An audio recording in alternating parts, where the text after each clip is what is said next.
professora Nideise aqui novamente.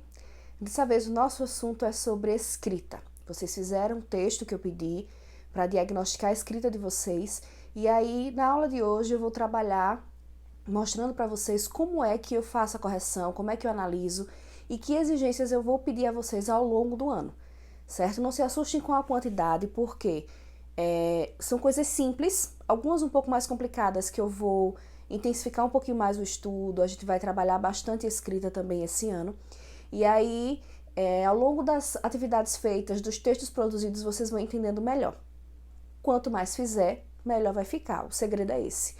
Tem dificuldade hoje, tem pessoas que têm mais dificuldades que outras, é normal, certo?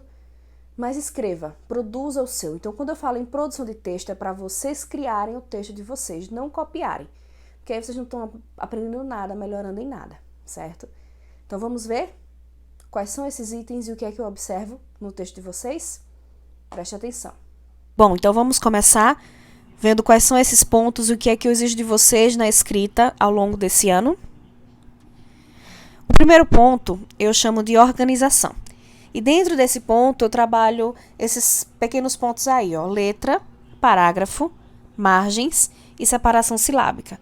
Vamos entender direitinho cada um desses pontos? A letra aí aparece primeiro, não porque é a mais importante, mas é porque se eu encontro uma barreira na letra de vocês, vou ter uma dificuldade muito grande de conseguir chegar nos outros pontos.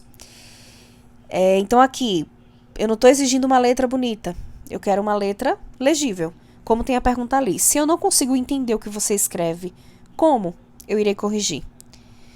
Se eu não consigo ler o seu texto, ou se eu tenho dificuldade em ler o seu texto por conta da letra, eu não vou conseguir passar dessa primeira parte.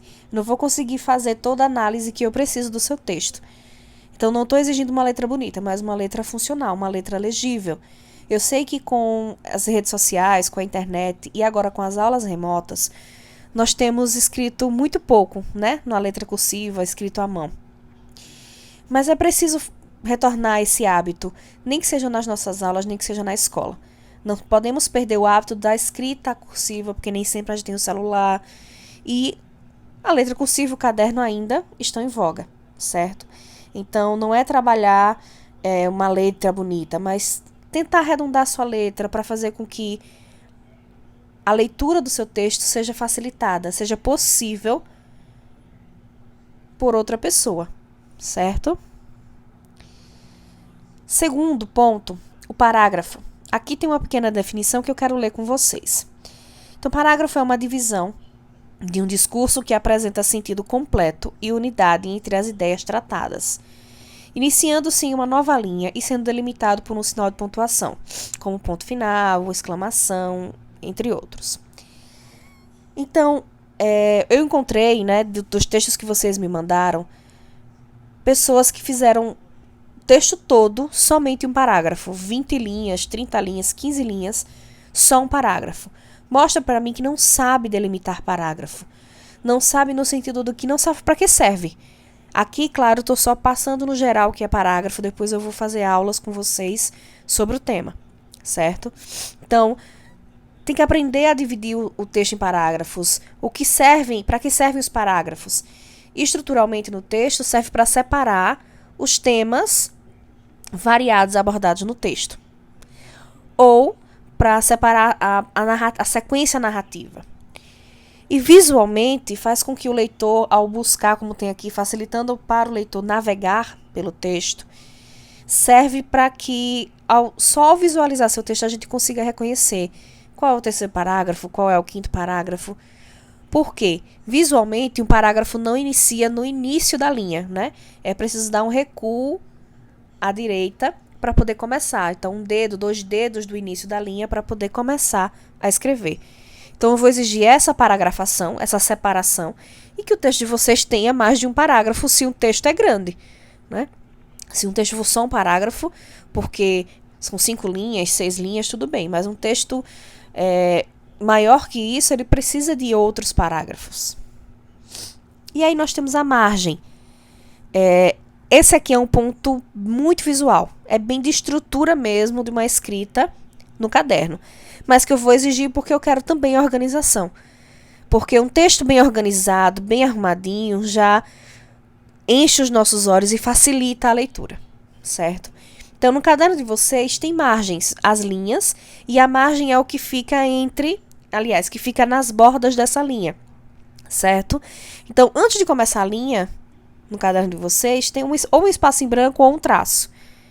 E depois que acaba, também tem um espaço em branco. Vocês têm que escrever dentro dessas linhas. Então, tem gente que às vezes ultrapassa a linha, porque, falta só uma letrinha, eu vou colocar. Ou tem gente que deixa um buraco, como nesse caso aqui, nesse exemplo dessa foto. Tá vendo que todo o texto está lá para o canto esquerdo e aqui no canto direito tem uns espaços em branco que caberiam algumas palavras ou algumas sílabas das palavras seguintes. A gente tem que aprender a justificar, como no computador. Tem que aprender a dispor as nossas palavras dentro da linha, sem deixar passar da linha e sem deixar esse espaço em branco. É uma forma de organizar e deixar o texto mais limpo, e é o que eu vou cobrar de vocês. E por fim, nesse ponto, a separação silábica, que tem muito a ver com o tópico anterior. Separação silábica, separar as palavras em sílaba, isso vocês aprenderam faz tempo, né? Lá no ensino fundamental 1. As palavras têm sílabas, algumas só uma, outras são polissílabas, várias sílabas. E aí é preciso saber como separar. Encontrei alguns errinhos, alguns problemas de separação silábica nos textos de algumas pessoas. Coloquei até um quadradinho para indicar isso. Não separa... A consoante não fica sozinha na sílaba. Separando de tom, colocando consoante sozinha. Coisas bem básicas de separação silábica que tem gente ainda cometendo. Então, eu preciso também, para a organização do texto, observar isso. Então, esses 4 pontos aqui pertencem ao ponto organização, que é a primeira coisa, assim que eu bato o olho no texto de vocês, é a primeira coisa que eu observo, certo? O segundo ponto é um ponto gramatical. Ainda tem a ver com a estrutura, mas agora a gente trabalha a parte gramatical. Eu separo em 3 itens: ortografia, pontuação, que faz parte da ortografia, e concordância. Vamos ver mais ou menos cada uma delas. Na ortografia. O que é ortografia? É, como a etimologia da palavra diz, a grafia correta das palavras de acordo com a norma culta, a norma padronizada da língua. O uso de sinais de pontuação também estão aqui. Então, quando eu falo em ortografia, em alguns textos eu circulei algumas palavras, significa dizer que aquelas palavras têm algum problema de ortografia, ou seja, de acordo com a norma culta, essa palavra não é com 2 S, por exemplo, é com C. Feliz, por exemplo, não é com S no final, é com Z. Então, quando eu falo em ortografia, eu trabalho essa grafia correta das palavras. A gente pode trabalhar isso com regras gramaticais, sim, a gente vai fazer isso. Mas uma dica que eu dou, que é muito mais viável, que é muito mais eficaz para que a gente aprenda a grafia correta das palavras, é lendo. Lendo textos confiáveis, claro, né? Que prezem por essa ortografia correta para memorizar a escrita das palavras. A pontuação, que faz parte, né, da ortografia, é um item muito importante, que é gramatical, mas também trabalha a coesão, que é um dos pontos finais dessa análise, desse diagnóstico. Por quê?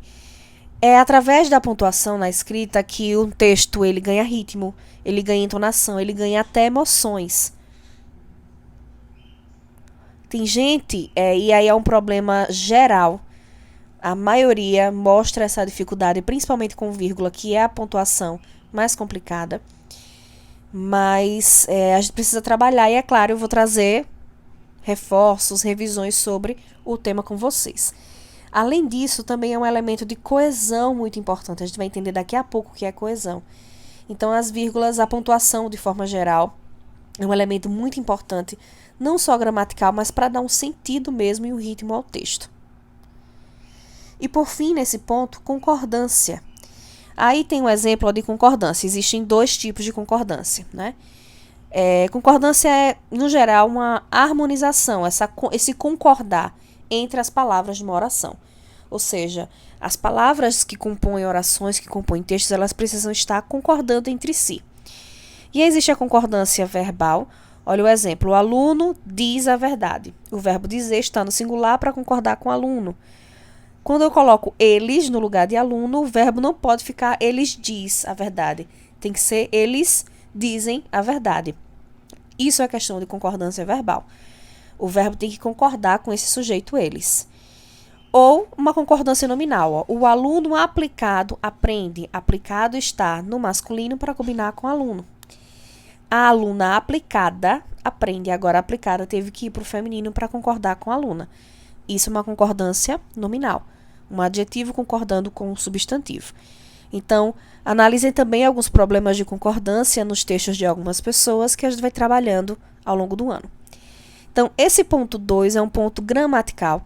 Entenda que não existe um ponto mais importante que o outro, mas existem estruturas que vão, quando a gente respeita cada um desses pontos, o nosso texto ganha mais probabilidade de ser um texto mais completo, com maior sentido. Seguindo essas regras, a gente vem para o terceiro ponto, que é o ponto do sentido mesmo.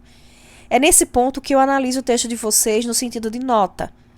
Entenda, quando eu peço um texto para vocês, a primeira coisa, aquilo que mais importa para que eu possa até mesmo avaliar, é primeiro, seguir a proposta que eu pedi, aquilo que eu pedi para você escrever, o tema seguiu, o gênero textual que eu pedi também seguiu, e o seu texto tem sentido, tem uma sequência de início, meio e fim, é isso que eu analiso. Não os erros ortográficos, não letra, eu analiso isso. E aí nós temos nesse ponto coesão e coerência. E o que é coesão? Tá vendo que em todas as imagens aqui eu tenho quebra-cabeça? Eu gosto de trabalhar a coesão explicando, usando essa metáfora do quebra-cabeça. Acho que todo mundo aqui já assistiu, ou aliás, já jogou um quebra-cabeça, já viu um quebra-cabeça. São essas pecinhas aí que encaixam e normalmente ao encaixarem perfeitamente, elas formam uma imagem. O texto também é um quebra-cabeça, só que no lugar de pecinhas nós temos palavras. E essas palavras, para que elas possam dar sentido, ter sentido, elas precisam estar bem encaixadas. Então a coesão é isso, é essa conexão entre os elementos do texto. E aqui nesse assunto, ou nesse aspecto do texto, a gente trabalha os conectivos. Por exemplo, as pontuações são conectivos, né? Conectivo, aquilo que conecta, que liga. Algumas palavras servem como conectivos. E elementos de substituição de palavras, para que a gente não repita a mesma palavra diversas vezes no texto, a gente pode substituí-las por outras. Também isso refere-se à coesão textual. E por fim, a coerência. A coerência é uma relação lógica entre as ideias de um texto. As palavras, frases e parágrafos devem ser alinhados de forma completamente complementar e não contraditória, como se fossem peças de um quebra-cabeça. Então, quando se tem coesão, a gente normalmente tem coerência. A coerência é o sentido do texto. Certo? Coerência é quando a gente consegue seguir uma sequência do texto. Às vezes é incoerente quando, por exemplo, no texto narrativo eu começo com um narrador personagem, eu falei, e ao longo do texto eu mudei, agora eu coloco ele avisou, ele falou. Houve um problema de foco narrativo, mas houve um problema de coerência também. Né? Não seguiu a sequência. É preciso ter coerência, é preciso seguir uma sequência para ter sentido.